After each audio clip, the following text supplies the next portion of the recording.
یقیناً اللہ سمیع العلیم ہے، سننے والا جاننے والا ہے۔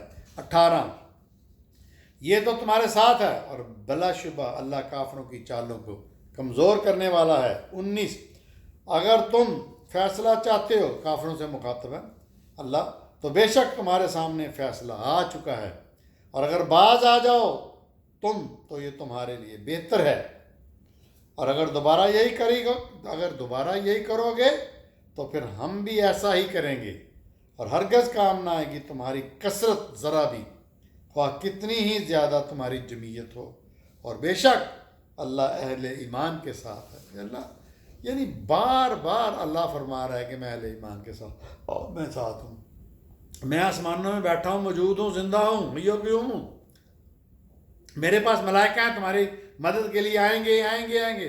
ہمیں پتہ ہی نہیں، ہم مانتے ہی نہیں، ہم اللہ کو نہیں مانتے، نام لیتے ہیں یا اللہ یا اللہ، اس کے پیغام کو مانتے نہیں ہیں جو قرآن ہے، پڑھتے نہیں ہیں، پڑھتے ہیں تو رٹا گئے، اندر کیا کام آتے ہیں پتہ ہی نہیں۔ سورہ انفال 38 نمبر آیت، اے نبی کہو کافروں سے اگر یہ باز آ جائیں تو معاف کر دیے جائیں گے ان کے وہ جرائم جو وہ پہلے کر چکے ہیں، لیکن اگر وہ دوبارہ کریں گے اعادہ تو بلا شبہ نافذ ہو چکا قانون پہلے لوگوں پر۔ 39 اگلی آیت، اور قتال کرتے رہو ان سے حتیٰ کہ نہ باقی رہے فتنہ اور ہو جائے دین پورے کا پورا اللہ۔ جیسے میں نے پہلے کہا کہ ایک جہاد قتال کیوں کرنا ہے؟ اللہ چاہتا ہے اپنے ماننے والوں سے، مومنوں سے، مسلمانوں سے کہ تمہیں اللہ کا یہاں پہ قانون نافذ کرنا ہے، نظام، اور ہو جائے دین پورے کا پورا اللہ کے لیے، لیکن ہم نہیں کر رہے، ہم عیش کر رہے ہیں، ہم روٹیاں کھا رہے ہیں، گلی روٹی کھا رہے ہیں، سوکھی روٹی کھا رہے ہیں، پھر اگر باز آ جائیں تو بے شک اللہ ان کے مال کو دیکھ رہا ہے۔ اگلی آیت 40، اور اگر وہ نہ مانے تو جان لو کہ بے شک اللہ تمہارا سرپرست ہے، تمہارا پیٹرن ہے، تمہارے اوپر ہے، بہترین حامی اور مددگار ہے۔ 41 نمبر، اور جان لو کہ جو غنیمت ملے تم کو کوئی چیز تو اس میں سے اللہ کا 5واں حصہ رسول کا، یعنی یہ حکم آ گیا کہ مال غنیمت جو ملتا ہے اس میں سے اللہ اور اللہ کے رسول کا 1/5 5واں حصہ نکال دو۔ کس لیے؟ وہ کس کے لیے؟ قرابت داروں کے لیے، یتیموں کے لیے، مسکینوں کے لیے اور مسافروں کے لیے، اگر تم اللہ پر ایمان رکھتے ہو، اور اس پر جو نازل کیا ہم نے اپنے بندے پر فیصلے کے دن، جس دن دو فوجیں ٹکرائیں، اور اللہ ہر چیز پر قادر ہے۔ اچھا، یہ مال غنیمت کے بارے میں ایک دفعہ قرآن سینٹر میں لاہور میں ہمارے ایک بڑے اسپیکر تھے، پروفیسر تھے، ویسے وہ یونیورسٹی میں سینئر پروفیسر تھے، لیکن دین کا مناسب علم تھا، پورا نہیں پتہ تھا۔ انہوں نے جہاد کے بارے میں کہا کہ اب ضرورت نہیں ہے، پھر انہوں نے مال غنیمت کے بارے میں کہا کہ یہ ظلم ہے۔ دوستو، یہ اللہ کا حکم ہے، قرآن کا حکم ہے کہ جب آپ کسی پہ فتح حاصل کرتے ہو تو مال غنیمت ملتا ہے فاتح قوم، فاتح فوج کو۔ اچھا، یہ اللہ نے یہ تو کہہ دیا کہ مال غنیمت 5واں حصہ میرا اور میرے رسول کا رکھو، مطلب کس کے لیے؟ میں نے پہلے بتایا قرابت داروں، یتیموں، مسکینوں، مسافروں کے لیے، لیکن یہ مال غنیمت شروع سے جنگ میں ملتا تھا، یہ سمجھ لیں کہ لا آف دا وار تھا، جو بھی فوج جیتتی ہے وہ مال غنیمت پر قبضہ کرتی ہے، عورتوں اور بچوں کو غلام بناتی ہے اور مردوں کو بھی غلام بناتی ہے۔ تو یہ کوئی فرسٹ ٹائم نہیں تھا۔ اور میں ایک اور بات بڑی ضروری بتا دوں کہ ہم کہتے ہیں نا کہ جی مسلمان حکومت جو ہوتی ہے اس کا ریونیو کہاں سے آئے گا، یعنی ٹیکس کہاں سے آئے گا؟ جب جہاد ہو رہا تھا تو سب سے بڑا جو ریونیو آتا تھا مسلمانوں کو وہ غنیمت کے مال سے آتا تھا، کیونکہ ظالم بادشاہوں نے اپنے لیے غریبوں کا استحصال کر کے، غریب عوام کا استحصال کر کے اپنے محل بھرے ہوتے تھے، ہیرے جواہرات، سونے، اس وقت سونا ہی بڑا ہوتا تھا، ان چیزوں سے، اور غریب لوگ بھوکے مار رہے ہوتے تھے۔ تو جب ان پہ حملہ ہوتا تھا، قتال ہوتا تھا، جہاد ہوتا تھا، تو پھر وہ مال غنیمت ملتا تھا ان سے جو انہوں نے استحصال کر کے غریب لوگوں سے چھینا ہوتا تھا. تو اس وقت یہ مال غنیمت ایک بہت بڑا اسلامی حکومت کا ریونیو ہوتا تھا. ایک وقت وہ آ گیا حضرت عمر کے زمانے میں کہ مسجد نبی میں ڈھیروں لگا تھا مال غنیمت کے اور کوئی اٹھاتا نہیں تھا, چوری نہیں کرتا تھا. اگلی آیت 42 نمبر. اور جب تم اس کنارے پر تھے اور وہ پرلے کنارے پر اور قافلہ نیچے کی طرف تھا تم سے, اگر تم باہم معاہدہ کرتے تو نہ پہنچتے وعدے پر, لیکن اللہ نے پورا گاڑ ڈالا اس بات کو جسے ہونا تھا, تاکہ ہلاک ہو جسے ہلاک ہونا تھا واضح دلیل سے, اور زندہ رہے جسے زندہ رہنا ہے واضح دلیل سے. اور اللہ بلا شبہ سمیع العلیم ہے, سننے والا اور جاننے والا. 43 نمبر آیت ہے, سورہ انفال چل رہی ہے. اور جب اللہ دکھا رہا تھا تمہیں ان کو تمہارے خواب میں تھوڑا, اور اگر دکھاتا تم کو انہیں زیادہ تو ضرور ہمت ہار جاتے اور جھگڑنے لگتے. اس کے بعد لیکن اللہ نے بچا لیا, بے شک اس سینوں کے رازوں سے باخبر ہے.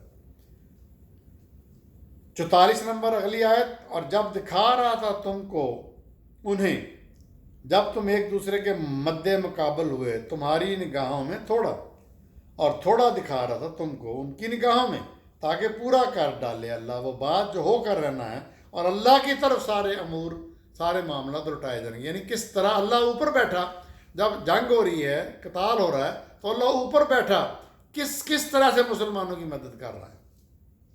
سبحان اللہ, سانو پتہ ہی نہیں اللہ کا.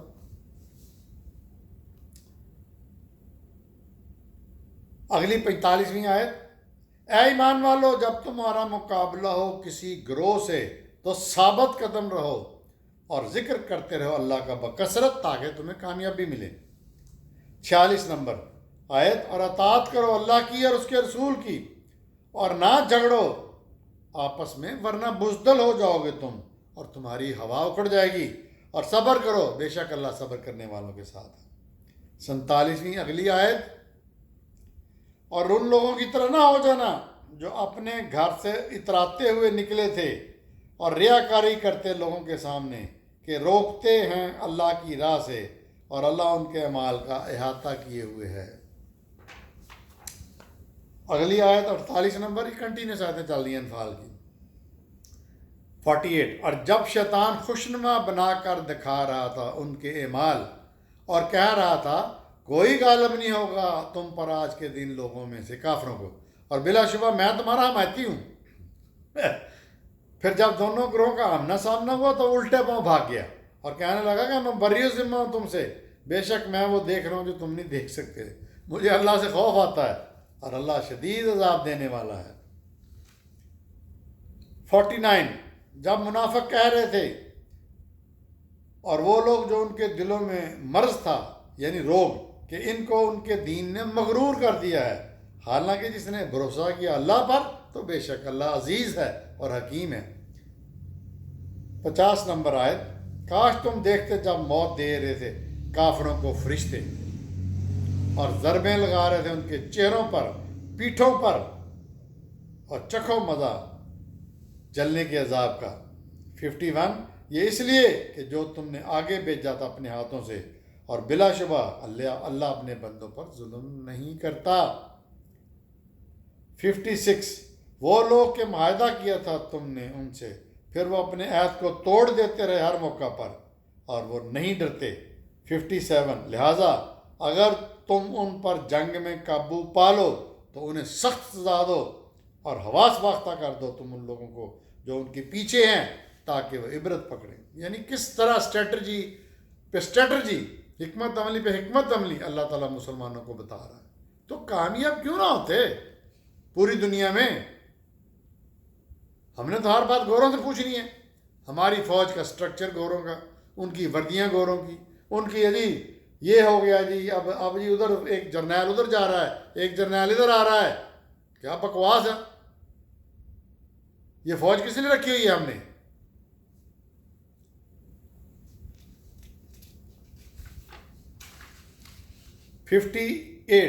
اب میرا خیال میں یہاں پہ اپنا لیکچر بند کرتا ہوں.